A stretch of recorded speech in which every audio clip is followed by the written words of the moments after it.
बिस्मिल्लाहिर्रहमानिर्रहीम। अस्सलाम वालेकुम। बेटा हमने चैप्टर नंबर 11 लाउडनेस हमने शुरू किया हुआ था, बल्कि वो एंड होने वाला था जिसमें हमने उसके रिव्यू क्वेश्चन स्टार्ट किए हुए थे। रिव्यू क्वेश्चन हमने जो है वो 11.11 तक डिस्कस कर लिए थे। ठीक है, आज हम जो क्वेश्चन है वो 11.12 से आगे डिस्कस करेंगे। तो आप इसके लिए अपनी बुक का पेज नंबर 34 ओपन कर लें। ठीक है, तो उसके बाद हम क्वेश्चन नंबर 11.12 अभी डिस्कस करेंगे। तो इसकी जो स्टेटमेंट है 11.12 क्वेश्चन की वो ये है, describe the effect of change in amplitude और लाउडनेस। ठीक है, वो कह रहा है कि आप ये बताएं कि अगर आप लाउडनेस और एम्पलीट्यूड को चेंज करते हैं या अगर आप एम्पलीट्यूड को चेंज करते हैं तो लाउडनेस के ऊपर क्या इफेक्ट होगा। दूसरा ये है कि and the effect of change in the frequency और पिच ऑफ साउंड। दूसरा ये कि जो पिच और फ्रीक्वेंसी के आपस में क्या इफेक्ट है, कि अगर आप फ्रीक्वेंसी को चेंज करते हैं तो पिच पे क्या इफेक्ट आता है, और अगर आप लाउडनेस को चेंज करते हैं या एम्पलीट्यूड को चेंज करते हैं तो उनका आपस में क्या इफेक्ट है। ठीक है, तो आप यहाँ पर देखिए, इसका आंसर आप नोट कर लें। 11.12 का जो आंसर मैं लिख रहा हूँ यहाँ पे, पहले हमें ये बताना है कि लाउडनेस और एम्पलीट्यूड का आपस में क्या इफेक्ट है। ठीक है, तो आप लिखेंगे the loudness of the body is directly proportional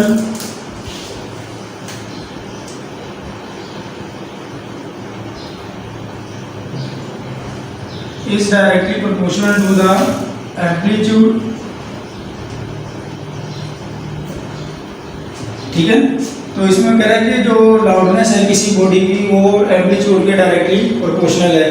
तो आपको पता है कि जब डायरेक्टली का मतलब क्या होता है कि अगर लाउडनेस ज़्यादा हो रही है तो एम्पलीट्यूड है वो भी क्या हो रहा है, वो ज़्यादा हो रहा है। तो आप यहाँ लिख सकते हैं कि loudness is directly proportional to amplitude. ठीक है, ये तो था पहला इफेक्ट इसका। अब उसके बाद दूसरा इफेक्ट है कि and the effect of change of frequency on pitch of sound. क्या आप ये बताएं कि जो फ्रीक्वेंसी को चेंज करने से पिच पर क्या इफेक्ट होता है। ठीक है, इस क्वेश्चन के 11.12 के दो पार्ट्स बनते हैं। अगर आप देखें तो पहला पार्ट में क्या पूछा गया कि लाउडनेस और एम्पलीट्यूड का आपस में क्या रिलेशन है। दूसरे पार्ट में उन्होंने पूछा है कि पिच और फ्रीक्वेंसी का आपस में क्या रिलेशन है। ठीक है, तो दूसरे में लिखेंगे आप the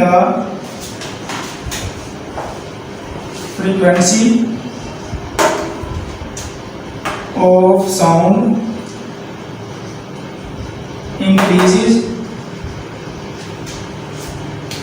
the frequency of a sound increases with the, इससे increases with the increase the frequency of a sound increases and pitch also increases। ठीक है, तो आप ये कह सकते हैं कि फ्रीक्वेंसी और पिच आपस में एक दूसरे के डायरेक्टली प्रोपोर्शनल है। अगर फ्रीक्वेंसी ज़्यादा हो रही है तो पिच भी साथ साथ ज़्यादा हो रही है। तो इसमें भी आप लिख सकते हैं कि frequency is directly proportional to pitch. ठीक है, जितनी अगर फ्रीक्वेंसी ज़्यादा होगी तो उतनी जो ऑब्जेक्ट है उसकी पिच ज़्यादा होगी। अब बेटा अगर आप इसी ग्राफिकल एक्सप्लेनेशन देख लें, ग्राफिकली मैं आपको समझा दूँ तो सपोज ये हमारे पास वेव फॉर्म है। अब इस वेव फॉर्म के अंदर यहाँ पर हम ले रहे हैं पिच। अब पहले बात कर रहे थे लो पिच के लिए।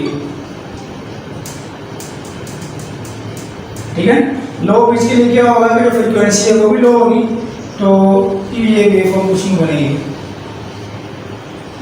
ठीक है, ऐसे आप कह सकते हैं कि ये किसके लिए लो फ्रीक्वेंसी, लो फ्रीक्वेंसी। अब लो फ्रीक्वेंसी का मतलब क्या है कि सपोज ये हमारे पास एक पॉइंट है। फ्रीक्वेंसी की डेफिनेशन क्या है कि number of wave passing in a unit in 1 second. एक सेकंड के अंदर एक पॉइंट के अंदर से जितनी नंबर ऑफ वेव्स पास होंगी वो फ्रीक्वेंसी कहलाएंगी। अब ये लो फ्रीक्वेंसी है, तो सपोज हमारे पास जो वेव पास हुई है इस पॉइंट के अंदर से 1 सेकंड के अंदर वो 1 और 2 वेव्स पास हुई हैं। और दूसरा हम यहाँ पर वेव फॉर्म ड्रा कर लेते हैं। अब ये किसके लिए, हाई पिच के लिए। अब हाई पिच के लिए क्या होगा, फ्रीक्वेंसी क्या होगी, ज़्यादा होगी। तो फ्रीक्वेंसी के लिए, हाई फ्रीक्वेंसी के लिए जो वेव फॉर्म है वो कुछ इस तरह बनेगी। अब यहाँ पे आप देख सकते हैं कि सपोज ये वाला पॉइंट है, अब ये वाला पॉइंट हम इधर कंसीडर कर लेते हैं। जहाँ तक दो वेव पास हुई थी लो फ्रीक्वेंसी के अंदर, अब जब हमने फ्रीक्वेंसी या पिच ज़्यादा कर दिया तो वेव देखना कितनी बन रही है, 1 2 3 4 5, ठीक है। तो यहाँ पर कह सकते हैं कि इसीलिए हाई फ्रीक्वेंसी के लिए। तो यहाँ से ये साबित हुआ कि जो अगर आप पिच ज़्यादा कम करते हैं तो फ्रीक्वेंसी भी कम हो जाएगी, अगर आप पिच ज़्यादा करते हैं तो फ्रीक्वेंसी भी ऑटोमेटिकली ज़्यादा हो जाएगी। तो ये क्वेश्चन था, आंसर था 11.12 का। तो आप ये नोट कर लें 11.12 क्वेश्चन। 1 मिनट है ताकि फिर हम नेक्स्ट क्वेश्चन पर मूव कर सकें।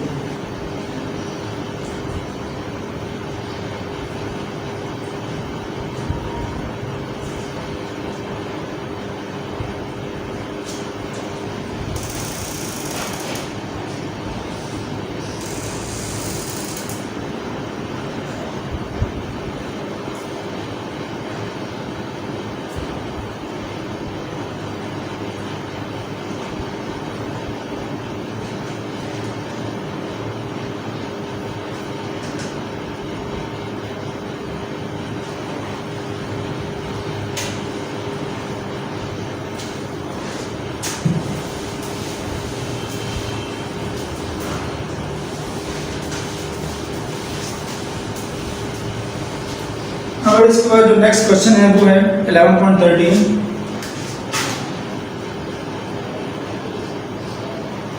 11.13 की स्टेटमेंट है कि if a pitch of a sound is increase, कि अगर आप किसी भी साउंड की पिच को ज़्यादा करते हैं, what the changes in the following, कि what are the changes in the following. जो नीचे हमारे पास 4 ऑप्शन दिए गए हैं, इनके अंदर क्या क्या इफेक्ट आएगा, ठीक है। तो 4 ऑप्शंस हैं। पहला है हमारे पास फ्रीक्वेंसी, ए पार्ट के ऊपर लिखा हुआ है फ्रीक्वेंसी, ठीक है। पहले इसको डिस्कस कर लेते हैं। उसने क्वेश्चन क्या है कि अगर आप पिच को ज़्यादा करते हैं तो नीचे जो 4 पॉइंट्स गिवन हैं उनमें से किस पे क्या क्या इफेक्ट होगा वो हमने बताना है। तो पहला है हमारे पास है फ्रीक्वेंसी।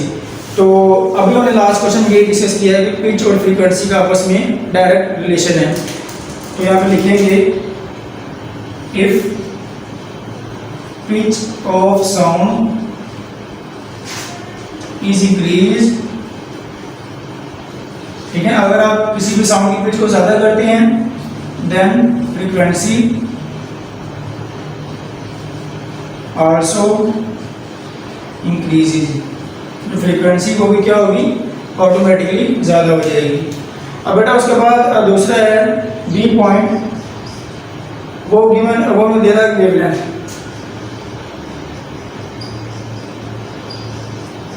अब हमें इसके इफेक्ट बताना है कि पिच को ज़्यादा करने से वेवलेंथ पे क्या इफेक्ट होगा। तो आप ये लिखेंगे the wavelength will decrease if pitch is increase, कि अगर आप पिच को ज़्यादा कर रहे हैं तो वेवलेंथ क्या हो जाएगी, वो कम हो जाएगी। तो बेटा इसकी जो सिंपल रीजन है वो यही है कि हमने कहा था कि जो पिच और फ्रीक्वेंसी है वो ऑलमोस्ट सेम है। तो आपने पढ़ा होगा V is equal to F lambda, ठीक है। अब यहाँ पर देखिए फ्रीक्वेंसी और वेवलेंथ का हम यहाँ पर रिलेशन निकाल रहे हैं।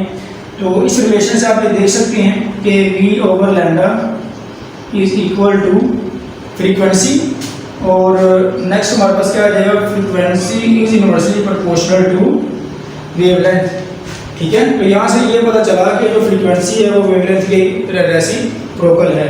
तो हम कह सकते हैं कि जैसे जैसे पिच ज़्यादा हो रही है वैसे वैसे फ्रीक्वेंसी भी ज़्यादा हो रही है, लेकिन वेवलेंथ क्या हो रही है, कम हो रही है, ठीक है बेटा। ये तो था इसका बी पार्ट वेवलेंथ के लिहाज से। उसके बाद इसका सी पार्ट है। सी पार्ट में कह रहा है कि the wave velocity, wave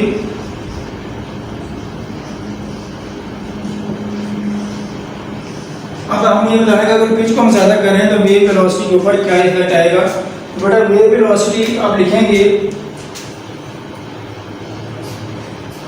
the wave velocity will decrease, ये क्या हो जाएगी, कम होगी, if pitch of the sound is increase.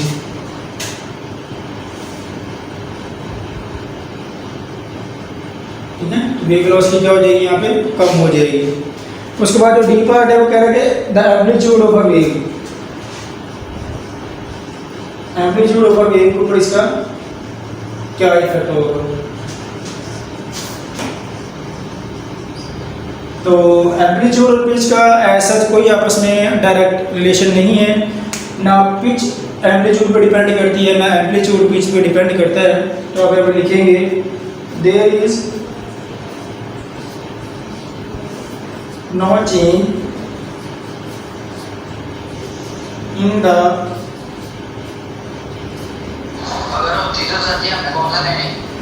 amplitude of sound, amplitude of wave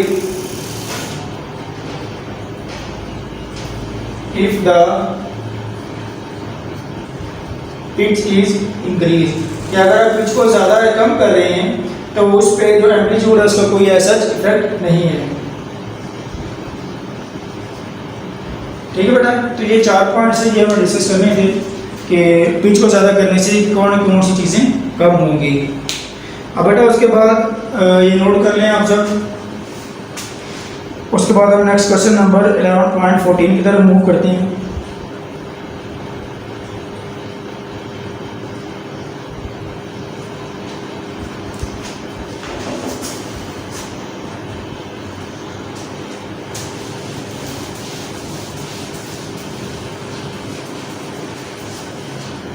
बेटा नेक्स्ट क्वेश्चन है 11.14। ये सिंपल सा क्वेश्चन है, इसमें कोई ऐसी मुश्किल नहीं है। वो कह रहा है कि इफ वी क्लैप और speak in front of a building, कि अगर आप बिल्डिंग के सामने आप खड़े होकर बोलते हैं, ताली बजाते हैं, while standing at a particular distance, किसी भी पार्टिकुलर डिस्टेंस के ऊपर आप खड़े हैं, ठीक है, we rehear our sound after some time.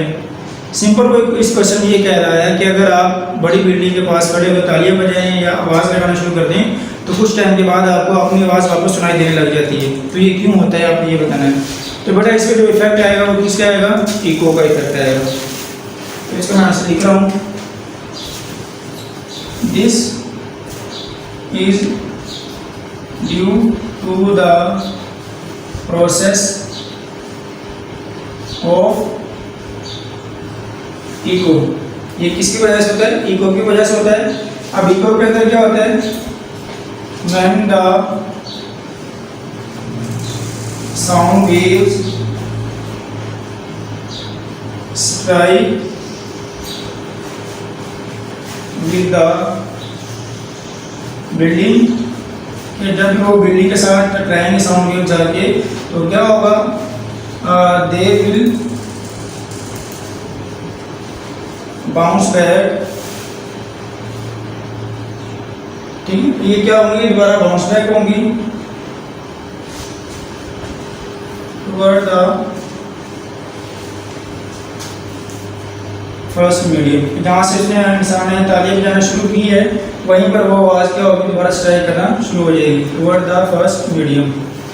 तो ये इसका जो छोटा सा आंसर था, इसमें मैं सिर्फ ये बताना था कि ये सिर्फ इको की वजह से होता है। और इको के अंदर क्या होता है कि जब साउंड एक जगह से दूसरी जगह पर ट्रैवल करता है और किसी सॉलिड सरफेस के साथ टकराता है तो उसके बाद वो क्या करता है, अपने पहले मीडियम के अंदर वापस आ जाता है।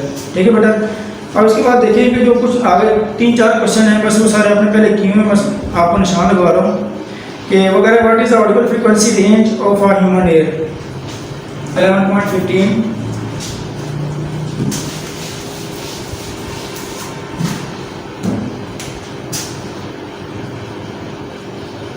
बेटा 11.15 वो कह रहा है कि what is the audible frequency range of our human ear. ठीक है, कि audible frequency range human ear की कितनी है। तो बेटा आप इसके लिए पेज नंबर 30 ओपन कर लें। इसका जो आंसर है वो पेज नंबर 30 के ऊपर लिखा हुआ है। अब इसके लिए करेंगे क्या कि यहाँ पर लिखा हुआ है पेज नंबर 30 के ऊपर ऑडिबल फ्रीक्वेंसी रेंज का पैराग्राफ लिखा हुआ है। अब इसके जो फर्स्ट लाइन है आप यहाँ से देखेंगे, a normal human ear can hear a sound only if its frequency lies between 20 hertz and 20,000 hertz. ठीक है, कि एक इंसान उस वक्त तक आवाज़ सुन सकता है अगर फ्रीक्वेंसी 20 हर्ट्ज या 20 हर्ट्ज के दरमियान हो। बेटा यहाँ तक करने के बाद आपने क्या करना है, दो लाइनें छोड़ के नीचे आ जाना है। Different people have different range of audibility, it decreases with age. ये क्या करता है, उम्र के साथ साथ कम हो जाती है। ये आप अगर मैं आपको बुक से दिखा दूँ तो आप देख सकते हैं। पहले आपने यहाँ से लेके यहाँ तक करना है। ठीक है, यानी कि 2 लाइनें बन रही हैं। और उसके बाद नेक्स्ट हमारे पास है डिफरेंट पीपल से लेके और ऑडियोबिलिटी यहाँ तक। ठीक है, ये आपने यहाँ से आपने शॉर्ट क्वेश्चन ये वाला कर लेना है। ये पेज नंबर 30 ऊपर लिखा हुआ है। बट उसके बाद जो लास्ट हमारे पास क्वेश्चन है, explain the that noise is a nuisance. कि आपने ये एक्सप्लेन करना है कि जो नॉइज़ है वो नॉइजेंस क्रिएट करती है। तो बेटा इसके लिए आप पेज नंबर निकाल लें। क्वेश्चन नंबर हमारा 11.16, इसका आंसर है पेज नंबर 29 पर इसका आंसर। ठीक है, अब आपने करना है कि यहाँ से करना है कि आपने ये एक्सप्लेन करना है कि नॉइज़ क्या है, नॉइजेंस क्रिएट करती है। तो आप पहले क्या करेंगे, इसके अंदर डेफिनेशन करेंगे कि नॉइज़ क्या होता है। Such sound which are unpleasant to our normal human ear. ठीक है, और ये साउंड क्या कहलाते हैं, और नॉइज़ कहलाते हैं। इनके आपने एग्जांपल लिखनी है। एग्जांपल कौन से आ जाएगी, ट्रैफिक व्हीकल का शोर, ट्रांसपोर्टेशन या इंडस्ट्रियल इक्विपमेंट का शोर, ये सारा इसके अंदर आ जाएगा। उसके बाद आपने ये बताना है कि इसके जो मैंने आपको शॉर्ट क्वेश्चन करवाया हुआ था लास्ट टाइम कि जो नेगेटिव इम्पैक्ट्स हैं साउंड के, नॉइज़ के इंसानी सेहत पर, वो क्या क्या हैं वो आपने लिखने हैं। ठीक है, तो ये आपने इसके अंदर करना है। और उसके बाद जो हमारे पास जो 11.17 है, ठीक है, 11.17 इसका आंसर उसने पूछा है कि describe the importance of acoustic protection. आपने अकॉस्टिक प्रोटेक्शन की जो इम्पोर्टेंस उसको बताना है। ठीक है, इसका आंसर पेज नंबर 29 के लास्ट से शुरू हो रहा है। ठीक है, पेज नंबर 29 के लास्ट से इसकी डेफिनेशन करनी है आपने और इसको टोटली एक्सप्लेन करना है आगे तक। ये कंप्लीट अगर लॉन्ग क्वेश्चन आए तो आपने कंप्लीट इसे ऐसे ही करना है। उसके बाद इसके बाद लास्ट क्वेश्चन हमारे पास क्वेश्चन नंबर 11.18। ये सारे हमने डिस्कस किए हैं, बस मैं आपको पेज नंबर बता रहा हूँ। तो इसका जो पेज नंबर है इसमें 11.18 क्वेश्चन के अंदर उन्होंने पूछा हुआ है कि अल्ट्रासाउंड के यूजेस क्या क्या हैं। ठीक है, तो अल्ट्रासाउंड के जो यूजेस हैं बेटा वो पेज नंबर 31 के ऊपर लिखे हुए हैं। ये आपका कंप्लीट लॉन्ग क्वेश्चन है। ठीक है, तो बेटा ये हमारे ये शॉर्ट क्वेश्चन थे जो हमने किए थे। जो लिखवाने वाले क्वेश्चन थे वो मैंने आपको लिखवा दिए। ठीक है, बाकी जो क्वेश्चन है वो ये पेज आप कर सकते हैं यहाँ से। ठीक है, तो ये आपने याद करने हैं और अगर इनमें से कोई क्वेश्चन है बेटा कमेंट्स में पूछ सकते हैं। ठीक है बेटा, आज के लिए इतना ही। इंशाल्लाह कल हम इसी कंसेप्चुअल क्वेश्चन करेंगे। तब तक के लिए अल्लाह हाफिज़।